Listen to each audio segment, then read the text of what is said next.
Hello everyone, how are you? I hope you will be fine.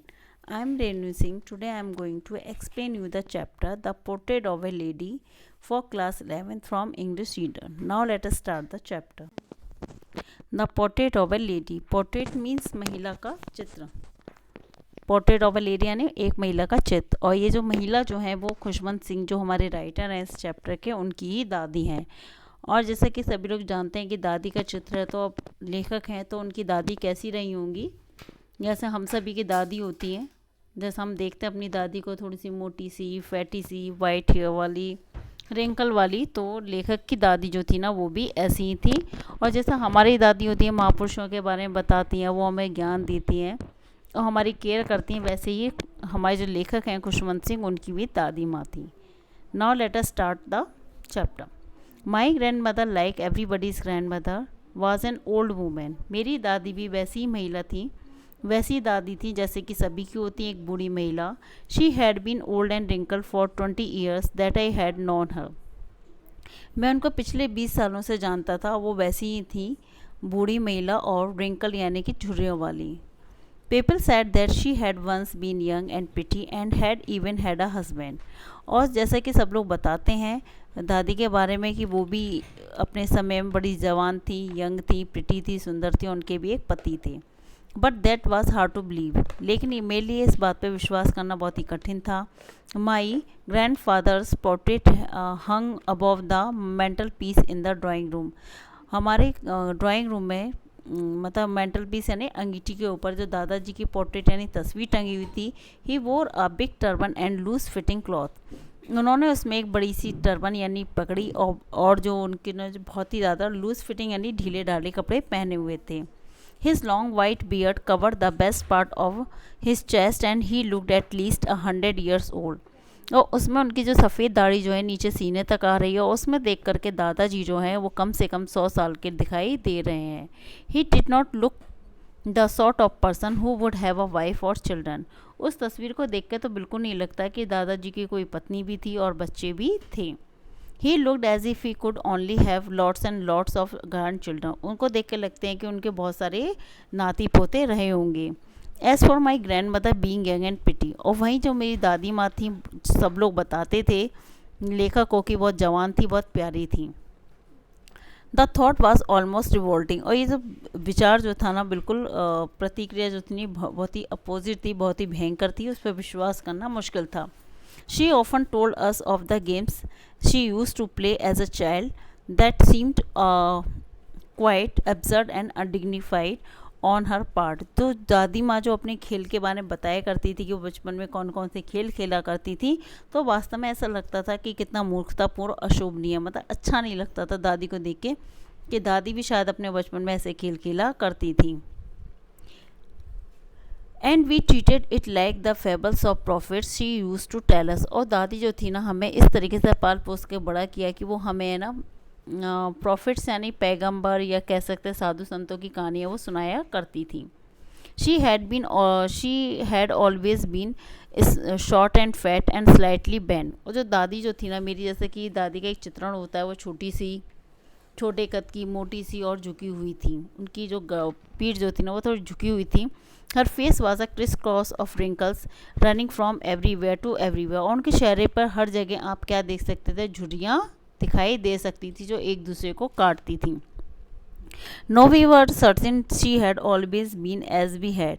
लेकिन हम ये बात कह सकते हैं कि दादी हमेशा उसी रूप में रही जैसा हमें विश्वास था, जैसा कि हम उनको देखते आ रहे थे।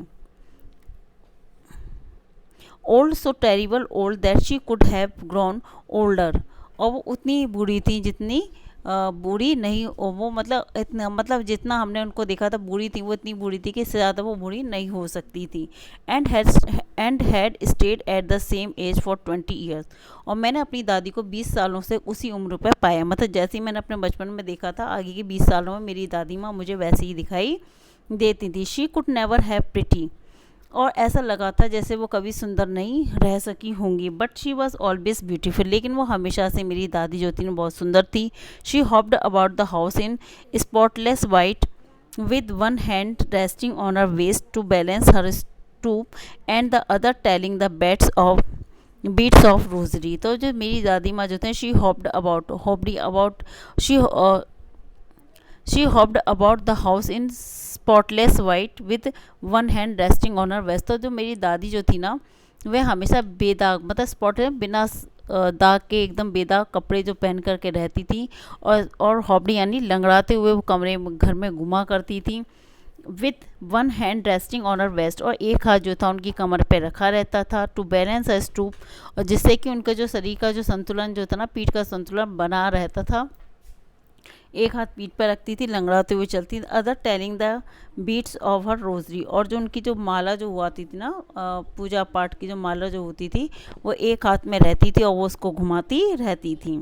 हर सिल्वर लॉक्स वर स्कैटर्ड अनटाइडली ओवर हर पेल पकड़ फेस। तो उनके जो पकड़ face and her lips constantly moved on in Audible prayer.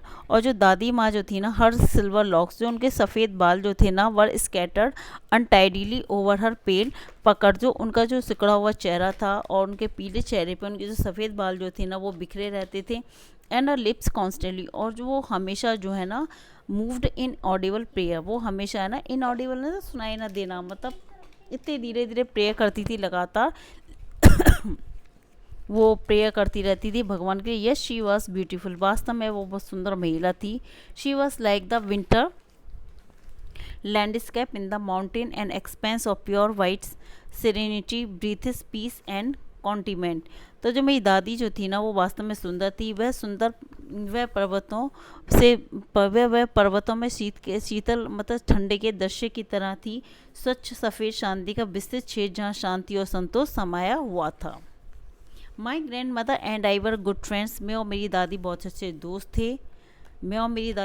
दोस्त थे। My parents left me with her when they went to live in the city. तो खुशवंत सिंह बताते हैं कि जब उनके माता पिता जब शहर चले गए, तो वो उनको लेखक को दादी के पास ही छोड़ गए। And we were constantly together, तो वे दोनों जो थे ना, दादी और पोते जो थे ना, वो दोनों एक साथ रहे। She used to wake me up in the morning, दादी जो थी ना, लेखक को सुबह सुबह जगाती थी। And get me ready for school, और वो उसको तैयार भी करती थी स्कूल ले जाने के लिए।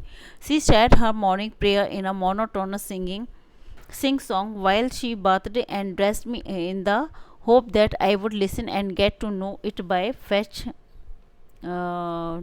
by heart। तो वो जो थी ना, दादी जो थी ना, तो जैसे वो उसको उठाती थी, उनको नहलाती थी, कपड़े पहनाती थी, इस आशा में कि वो धीरे धीरे प्रेयर जो थी वो गाती रहती थी। तो उनको लगता था, मतलब मोनोटोनस से नहीं, उदासी भरे स्वर में, मतलब उनको बिल्कुल भी नहीं अच्छा लगता था वो जिस तरीके से वो गाती थी। तो वो उसको सुनाती थी, जिससे कि लेखक जो है वो उसको याद कर ले। Listened because I loved her voice but never bother to learn it, मुझे वो अच्छी लगती थी, लेकिन क्योंकि मुझे दादी की आवाज़ बहुत प्यारी थी, but never bother to learn it, लेकिन मैंने कभी भी उसको याद करने की क्या नहीं उठाई, जहमत नहीं उठाई।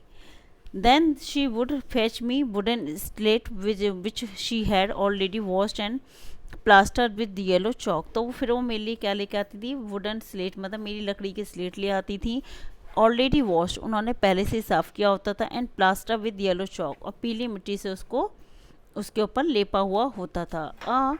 Tiny earthen ink pot and a red pen, वो मेरे लिए क्या करती थी, एक मिट्टी के बर्तन में पॉट में इंक ले आती थी, और लाल रंग का पेन ला के दे दिया करती थी।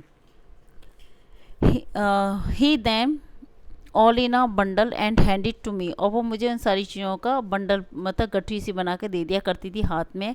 After breakfast of a thick stale chapati with a little butter and sugar spread on it. तो हम जो थे ना, मैं और दादी जो थे ना, एक बासी रोटी लेते थे, स्टेल चपाती मतलब बासी रोटी लेते थे, बटर यानी इसमें थोड़ा सा मक्खन लगाती थी, और उसमें थोड़ी सी चीनी डाल करके हम दोनों खा लिया करते थे। We went to school, she carried several stale chapatis with her for the village dog. तो वो दादी क्या करती थी, फिर हम लोग, वो मुझे स्कूल छोड़ने जाती थी, तो साथ में है ना कुछ बासी रोटियां रख लेती थी, ताकि जिससे कि वो गांव के कुत्तों को वो रोटियां डाल सकें। My grand mother always went to school with me because the school was attach to the temple. दादी माँ जो थी, लेखक के साथ हमेशा मंदिर जाती थी, और मतलब लेखक स्कूल चले जाते थे, और दादी जो थी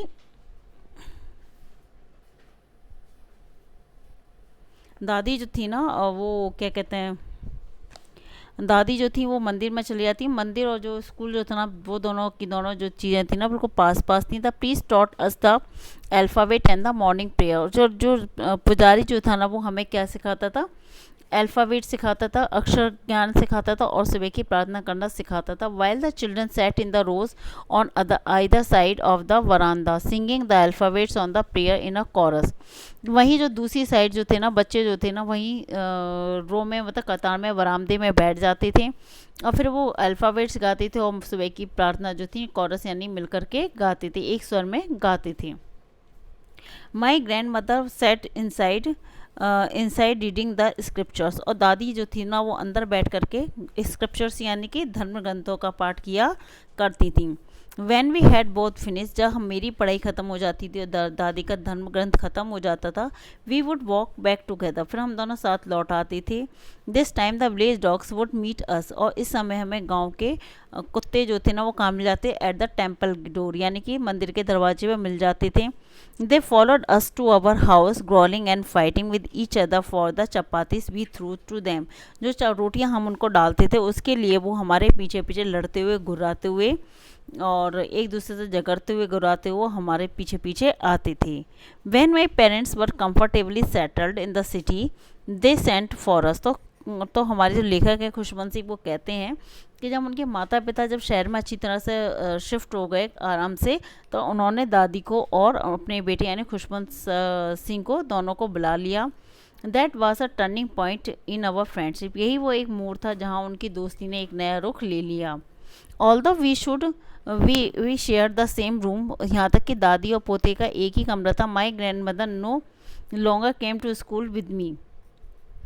वहाँ गांव में तो दादी माँ के साथ में लेखक के साथ में दादी माँ जाती थी, लेकिन यहाँ शहर में क्या था, दादी जो थी ना लेखक के साथ में स्कूल नहीं जा सकती थी। I use to go to an English school in a motor bus, में गाड़ी में बैठ करके बस में बैठ करके अपने इंग्लिश मीडियम स्कूल में जाता था।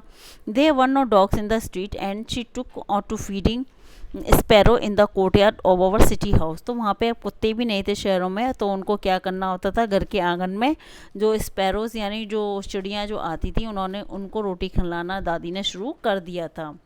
As the years rolled by we saw less of each other. तो अब क्या हुआ, जैसे समय गुजरा तो हम दोनों जो एक दूसरे से देखना था मिलना था वो कम हो गया। For some time she continue to wake me up.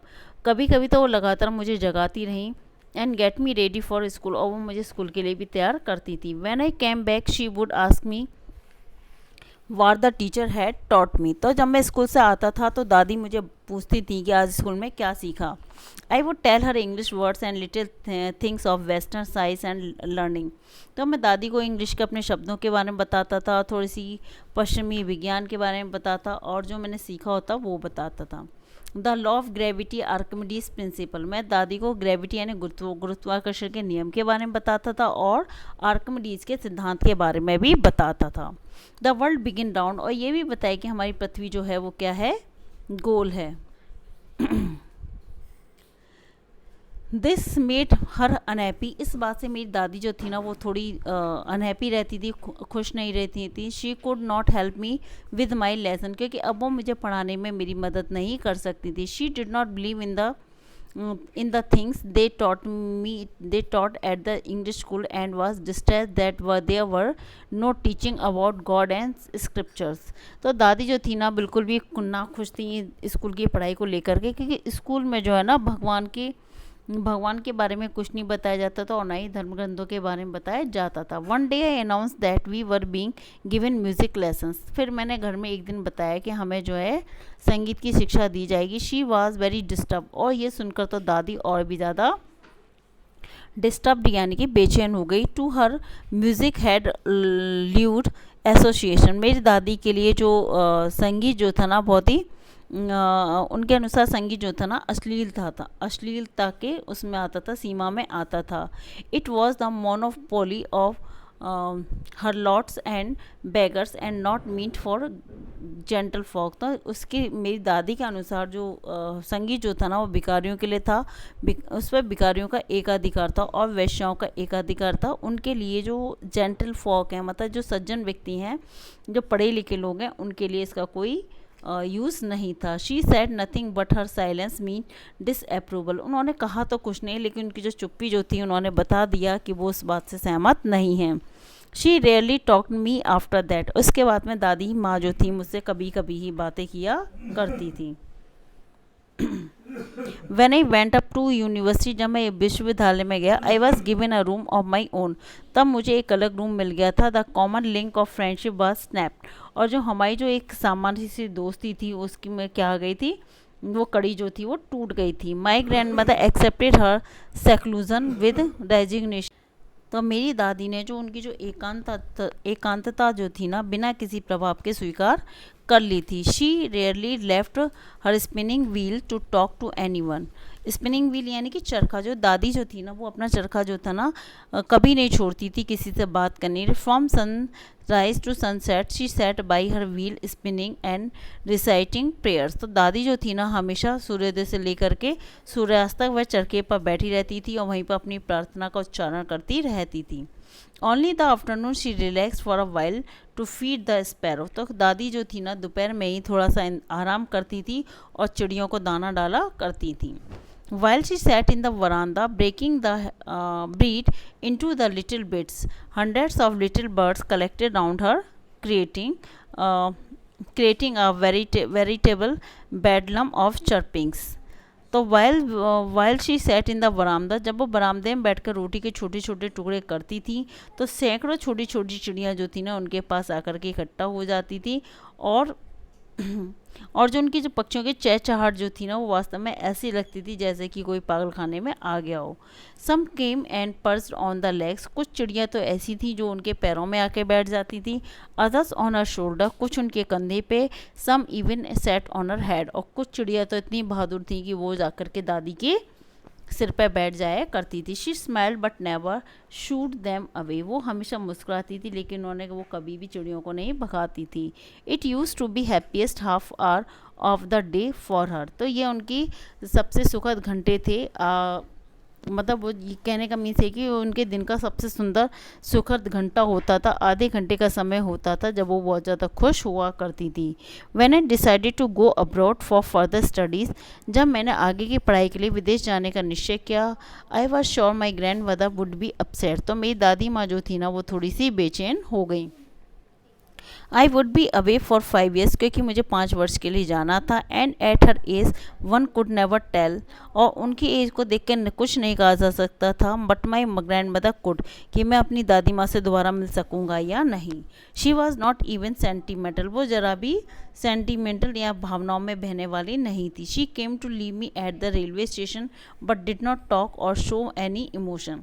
मेरी दादी माँ जो थी ना, लेखक की दादी जो थी ना, वो उनको स्टेशन तक छोड़ने के लिए गई, लेकिन उन्होंने उनसे कोई बात नहीं की और ना ही कोई अपने इमोशंस यानी भावनाएं उन्होंने दिखाई। हर लिप्स मूव्ड इन प्रेयर। उन वो जो थी वो लगातार प्रार्थना कर रही थी। प्रार्थना के लिए उनके होठ हिल रहे थे। Her mind was lost in prayer उनका, और वो पूरी तरीके से प्रार्थना में खोई हुई थी। Her fingers were busy telling the beads of her rosary. और वो लगातार जो थी ना वो अपने हाथों में जो मालाएं थी वो उनके मनकों को फेर रही थी।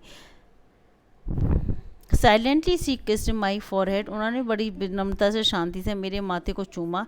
And when I felt I cherish the most imprints of perhaps the last sign of physical contact between us. तो मैंने उन उंगलियों के उनके जो उन्होंने जो मेरा माथा चूमा था, जो गिली निशान की छाप उनके अपने पास रखा था, जिससे कि और मेरी दादी के बीच में जो शारीरिक संबंध था वही एक अंतिम चिन्ह था जिसको मैं अपने पास रखना चाहता था। But that was not so. लेकिन वह ऐसा नहीं था। After 5 years I came back home. 5 साल के बाद जब मैं घर लौटा, and was met by her, जब मैं उनसे मिला एट द स्टेशन पे। She did not look a day older. वो मुझे ज़रा भी एक दिन बूढ़ी भी नहीं दिखाई दी। जैसा मैं उनको दादी को छोड़ के गया था, लेखक कहते हैं वो मुझे वैसी ही दिखाई दी। She still had no time for words. अब उनके पास में बात करने के लिए समय नहीं था। And while the clasp me in her arms, और उन्होंने मुझे अपने बाहों में भर लिया। I could hear her reciting her prayer. मैं उनकी जो मेरी दादी जो प्रार्थना करती थी मैं उनको सुन सकता था। Even on the first day of my arrival, जब मैं पहले दिन आया था घर, her happiest moment were with her sparrow whom she fed longer and with frivolous rebuke. और जब मैं पहले दिन घर में आया था तो उसके सबसे पहले खुशी के पल उनके साथ थे जब वो चिड़ियों को अधिक समय तक बनावटी डांट फटकार के साथ खिलाती रही थी। इन the evening a change came over हर, और शाम तक उनकी दादी के अंदर एक बदलाव आया। शी डिड नॉट प्रे, उस दिन उन्होंने प्रार्थना नहीं की। She collected the womens of the neighbourhood, उन्होंने अपने आस पड़ोस की महिलाओं को इकट्ठा किया। गॉट एन ओल्ड ड्रम, और एक पुरानी सी ढोलक ढूंढी। And started to sing for several hours the thumped the sagging skins of dilapidated drum and sang of the home coming of warriors. तो उन्होंने जो घर में जो युद्ध के बाद जो योद्धा जो लौट करके आते हैं उनकी खुशी में गाए जाने वाले गीत जो थे ना, ढोलक की थाप पे गाने शुरू कर दिए। We had to persuaded her to stop to avoid overstraining. तो हमने उनको मना किया कि मतलब सबने उनको दादी को मना किया कि वो परिश्रम ज़्यादा ना करें। परिश्रम को टालने के लिए उन सभी ने उनको मनाया, लेकिन वो मानिए that was the first time since I had known her that she did not pray. ये पहला एक समय था जब मैंने देखा कि दादी ने आज प्रार्थना नहीं की थी। The next morning she was taken ill, अगले दिन उनको वह बीमार पड़ गई। It was a mild fever and the doctor told us that it would go. लेकिन उनको हल्का सा बुखार था, डॉक्टर को बुलाया गया, लेकिन डॉक्टर ने कहा कि उतर जाएगा।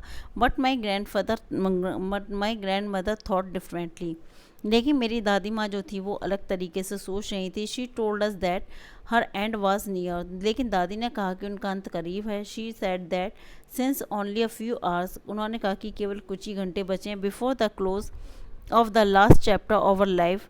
उन्होंने बताया कि उनके जीवन का अंतिम वो जो है पहला उनका जो ज़िंदगी का अंतिम चैप्टर जो है पार्ट जो है वो ख़त्म होने वाला है, उसमें कुछ ही घंटे बचे हैं। She had omitted to pray, उन्होंने प्रार्थना करने से मना कर दिया।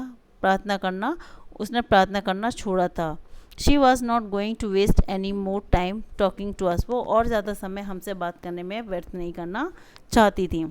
ये प्रोटेस्टेड, हमने उनका विरोध किया। बट शी इग्नोर्ड हवर प्रोटेस्ट, लेकिन उसने हमारे विरोध की तरफ ध्यान नहीं दिया। She lay peacefully in bed praying and telling her beads, और वो जो थी शांतिपूर्वक तरीके से अपने बिस्तर पर लेट गई और मालाओं को फिराती नहीं। Even before we could suspect, इससे पहले कि हमें कुछ संदेह होता। Her lips stop moving and the rosary fell from her lifeless fingers, और उनकी जो होठ जो थी ना स्टॉप में मूविंग, यानी हिलना बंद हो गया, यानी प्रार्थना जो वो कर रही थी वो नहीं कर रही थी। और उनके हाथ की माला जो थी ना वो गिर करके निर्जीव उंगलियों से नीचे गिर गई। Peaceful pallor spread on our face and we knew that we was dead, और जो एक शांत पीलापन जो था उनके चेहरे पर फैल कर हम सब जान गए कि अब वो नहीं रही, मतलब दादी जो थी लेखक की वो नहीं रही।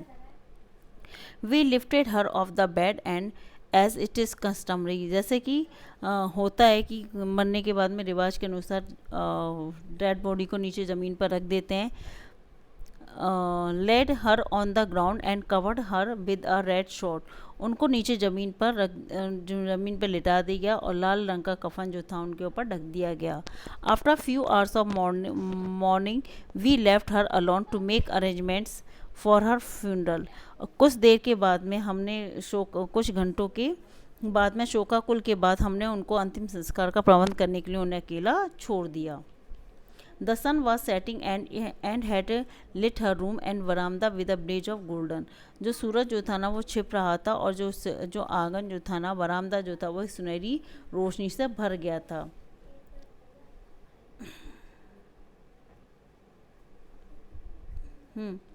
In the evening we went to her room with a crude stretcher to take her to be cremated, फिर हम उनके कमरे में गए अर्थी को लेकर गए जिससे कि उनको मतलब दाह संस्कार के लिए उनके कमरे में लेके गए, अर्थी को लेके गए जिसके कि हम उनको दाह संस्कार के लिए उनके आगे लेके जा सकें। In the evening we went her room, ये तो हो गया। The sun was setting and had lit her room and veranda with a blaze of golden light, जो घर और आंगन जो था ना कमरा जो था ना वो सुनहरी रोशनी से भर गया।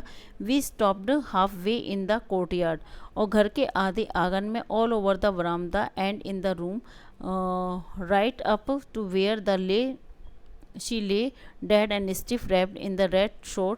Thousands of sparrow sat scattered on the floor. तो जहाँ मतलब हमारे घर के कमरे के बरामदे में सुनहरी रोशनी चमक गया, घर के आंगन में ही बीच में रुक गए। सारे बरामदे में उसके कमरे में ठीक जहाँ तक वह मृत लेटी हुई थी, सख्त लाल कफन में लिपटी हुई थी। सैकड़ों चिड़िया फर्श पर बैठी हुई थी और सैकड़ों चिड़िया जो थी वो वहाँ पे बैठी हुई थी। देयर वॉज नो चर्पिंग, वो बिल्कुल भी आवाज़ नहीं करती। We felt sorry for the birds and my mother fetched some bread for them. तो हमें उनके लिए बड़ा दुख था पक्षियों के लिए, तो मेरी मम्मी जो थी, माता जी जो थी, वो रोटी लेकर के आए, उनके लिए टुकड़े करके वहाँ पे डाल दिए। She broke it into the little क्रम, तो उन्होंने मतलब उन्होंने उसके प्रति तो मतलब रोटी जो थी ना छोटे छोटे टुकड़े किए थे, उसको मेरी दादी क्या करती थी, उसकी तरफ उनको फेंक दिया, लेकिन चिड़ियों ने उन रोटी की तरफ कोई भी ध्यान नहीं दिया। The sparrow look notice of the bread, तो चिड़ियों ने उसकी तरफ ध्यान ही नहीं दिया। When we carried my grand mother corpse off, जब हम अपनी दादी माँ की अर्थी को ले गए, दे फ्लू अवे क्वाइटली, वे चुपचाप शांति से वहाँ से उड़ के चली गई पक्षी। Next morning the sweeper swept the bread crumbs into the dustbin, तो अगले दिन जो सफाई कर्मी जो आई थी, उसने सारी रोटियों को इकट्ठा करके के डस्टबिन में डाल दिया। I hope you understand this chapter very well. Just wait and watch my next video. Thank you.